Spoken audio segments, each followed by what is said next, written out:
Too much. Yeah, there, that's it.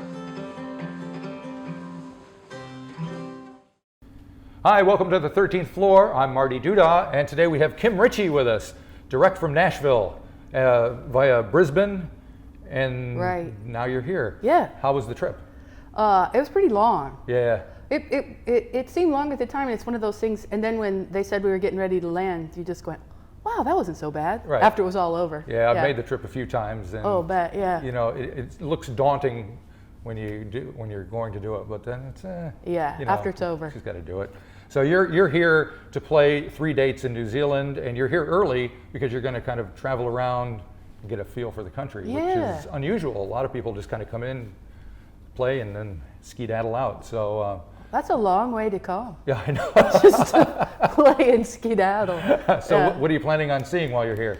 Okay, so I'm going to go from here, I'm going to go to Dunedin. Right, very good. I'm practicing the words. Yeah. Dunedin, and I'm going to play a little house concert there one night, and then hang out and meet some friends there. And then I'm taking a train 8 hours over to Wanaka. Right. And I'll have 2 nights there. And then from there, I fly back up to Wellington for a show. So I have I have like about 5 or 6 nights when I can go and see things.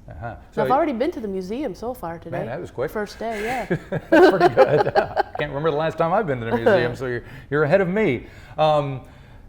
And so maybe you can just give folks a little idea of what they can be expecting when they see you. It's just going to be you and a guitar, I assume. Mm-hmm. Yeah, and me and a guitar, and I'll be playing songs from all the different records instead of just playing the new songs from the newest record, because I know when people come to shows they like to hear songs that they're familiar with as well as new songs too.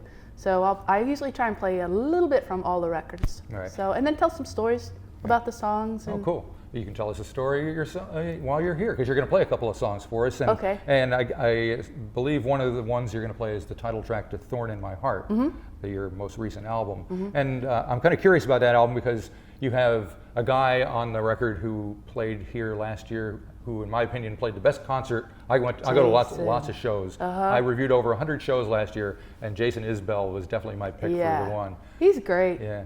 He's great. He's just he's just a great guy as well. Funny, smart. Yeah, you got too much. Yeah. Well, you're doing all right for yourself. Passed out, yeah. You've had a few songs recorded by a few people. Do you? Because in addition to recording your own stuff, lots of other folks have recorded your stuff. Do you have like a favorite version of anything that somebody has done of yours? One of my favorites was Patti Loveless. Yeah. Because she's a crazy good singer, and she did a song off my first record, and sometimes when people record it, they might record it kind of like exactly like the demo or like the record, but she made it her own in a really cool way as well. And then she had Mary Chapin Carpenter and me come and sing on it too. So nice. It's pretty swell, yeah. That's all right. Yeah. When you write, do you usually write with yourself in mind to sing the songs, or do you kind of think in terms of, this would be a good one for Trisha Yearwood or Patti Loveless? Or? No, it's not, I don't have very much luck when I do that. If I write a song and think, I really like this song, and I would stand up in front of people and sing it, then that turns out usually to be a better song rather than go, well, here's a good song. I wouldn't sing it in a million years, but it'd be great for you. When you put it that way, it makes perfect sense. Yeah. All righty. Well, maybe you can tell us a little bit about the song we're about to hear from you, "Thorn in My Heart." Where did that come about? I wrote this with my friend, and he produced the record as well, Nielsen Hubbard. Right. And when we were getting together to write, which usually happens, I love writing with people. I do a lot of co-writing with people, and so Nielsen and I will sit down and just kind of have a catch up and talk about what's going on, and we were talking about things that were going on in our lives, and we figured that everybody has people, somebody in their life or they've known in their life that that you'll love forever unconditionally no matter what, but sometimes it might be a little easier to love them than at other times. Right. And so that's where the idea for the song came up. Cool. All right. Well, let's give it a listen. This is "Thorn in My Heart" from Kim Richey.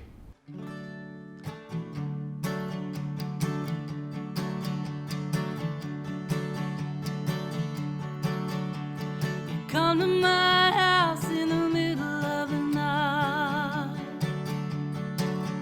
Are you looking for love? Are you looking to fight? I should know better, but I'm not that smart. Are you always gonna be a thorn in my heart? Thorn in my heart, thorn in my heart. Are you always gonna be a thorn in my heart? Thorn in my heart, thorn in my heart. Are you always gonna be a thorn in my heart? I'd carry the weight of the world for you, no matter how far you ask me to. But I'm fighting the battle with the undertow. It's hard to hold your hand when you're letting go. Hard to hold your hand, hard to hold your hand, hard to hold your hand when you're letting go.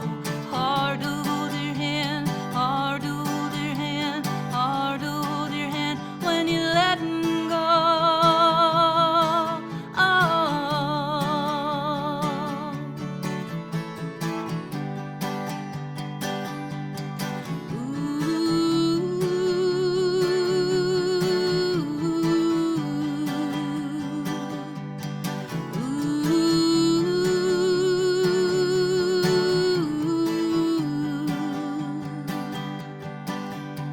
So here we stand between rock and stone. I took it all the way down to skin and bone. Well, I'll always love you, but you make it so hard. Are you always gonna be a thorn in my heart? Thorn in my heart, thorn in my heart. Are you always gonna be a thorn in my heart? Thorn in my heart, thorn in my heart. Are you always gonna be a thorn in my heart?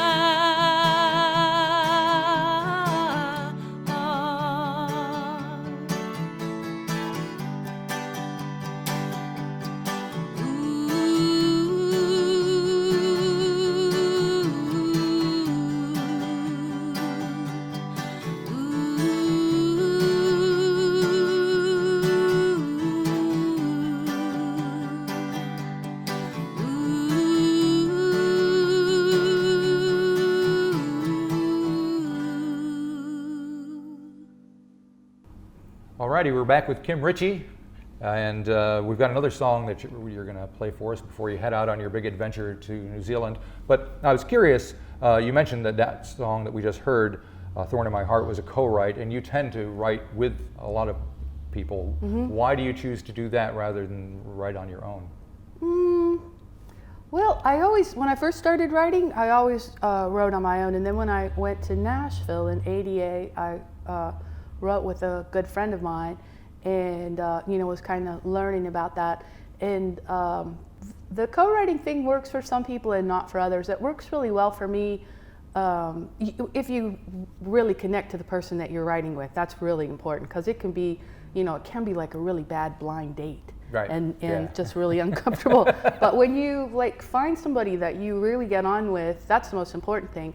And then to write a song with someone, it's just really amazing, because you think of things that you wouldn't have thought of maybe otherwise, and you just kind of go like this off of each other.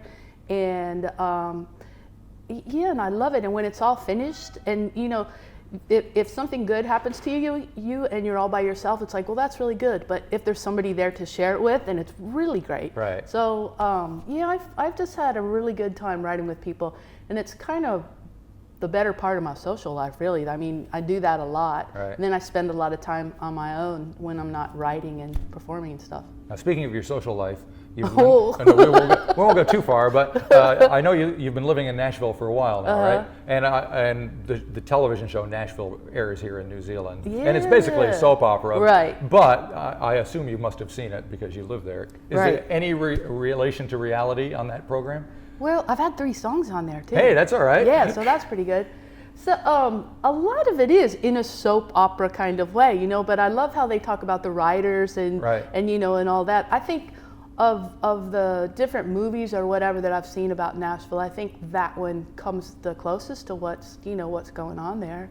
And like you say, it is a soap opera, so everything's kind of bumped up and cartooned out a little bit, but it's still basically that. And I think the music's good too. Yeah. Buddy Millard, you probably familiar. Yeah. He's doing the music this time. It was him and T-Bone the first season, and now Buddy. But yeah, because I'm always amazed I hear these great songs on the TV shows that I never hear anywhere else. I know. You know, it's funny when the show first came out. I think I watched one of the episodes happened to be in a hotel or something, and it came on, and I was going to watch it, and really I was just in a mean way going to watch it to make fun of it and go, yeah, I knew this was going to be terrible, and see, it's terrible, and I can't wait to hear the terrible songs they have on here. And you know, in the first, I think it was the girl and the guy, and they played a song at the Bluebird, and I thought it was a beautiful song, and then so I was completely wrong about that. Is there a real Bluebird? Oh yeah, I worked there. I used to cook there when I first moved to Nashville. Fantastic. Yeah. All right, well now I know everything I need to know about that. Thank you. All right, so now you can tell me everything I need to know about a Place Called Home, which is a song that you're going to play for us. Okay, that was on a record called Rise that I made with Bill Bottrell. Mm-hmm. And he worked with Sheryl Crow a long time. Yeah, he's a great producer, really talented guy, songwriter too.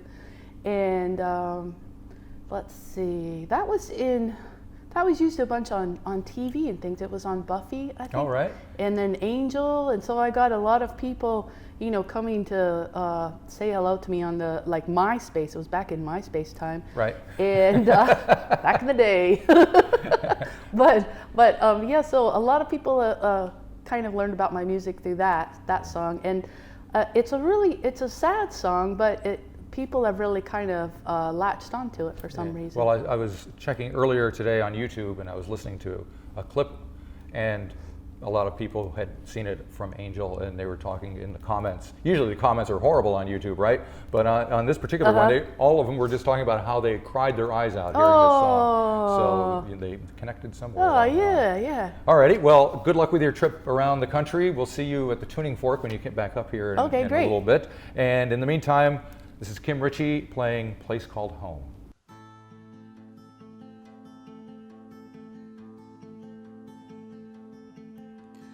Well, it's not hard to see. Anyone who looks at me knows I am just a rolling stone. Never landed any place to call my own. To call my own. Well, it seems like so long ago, but it really ain't, I started off a crazy kid. Miracle I made it through the things I did. The things I did. Well, someday I'll go where there ain't no rain or snow. Till then I travel alone, and I make my bed with the stars above my head, and I dream of a place called home. I had a chance to settle down, get a job and live in town, and work in some old factory. I never liked a foreman standing over me.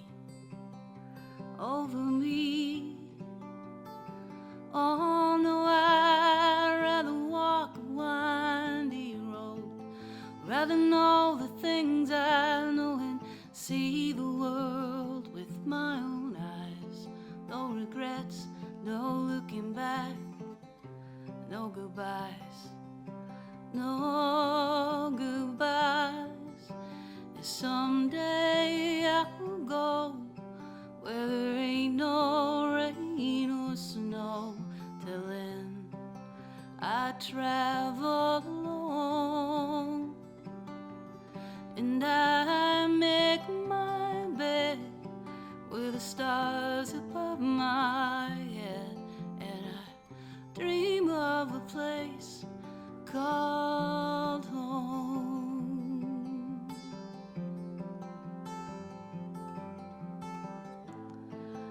Na na na na, na na na, na na.